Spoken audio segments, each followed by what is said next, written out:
আসসালামু আলাইকুম। আমরা জানি যে অ্যালোভেরার মধ্যে অ্যান্টি ফাঙ্গাল এবং অ্যান্টি ব্যাকটেরিয়াল প্রপার্টিস রয়েছে এবং একই সাথে রয়েছে জিঙ্ক, ফোলেট এবং আরো অনেক রকমের মাইক্রোনিউট্রিয়েন্টস। তো আমি মূলত কথা বলবো যে এর অ্যান্টি ফাঙ্গাল যে প্রপার্টিসটা রয়েছে এটা নিয়ে। কারণ আমরা যারা খুশকির সমস্যায় ভুগছি, দীর্ঘদিন ধরে খুশকির সমস্যায় ভুগছি, নানা রকমের আপনি শ্যাম্পু, মেডিকেশন, আরো অনেক রকমের প্রাকৃতিক উপায় আপনি ব্যবহার করেছেন কিন্তু কোনো রেজাল্ট, আশানুরূপ রেজাল্ট আপনি পাচ্ছেন না।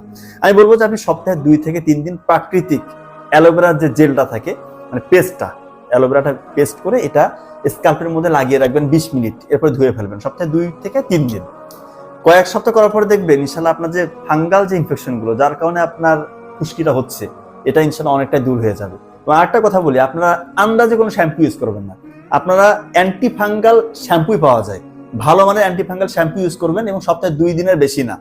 এবং অবশ্যই গোসলের শেষে, মানে সপ্তাহে 2 থেকে 3 দিন যখন চুলটা একটু শুকিয়ে যাবে তখন খাঁটি নারকেল তেল স্কাল্পের মধ্যে ম্যাসেজ করবেন, তাহলে আপনার চুল পড়া কমে যাবে এবং খুশকির সমস্যা একেবারে দূর হয়ে যাবে। ধন্যবাদ সবাইকে।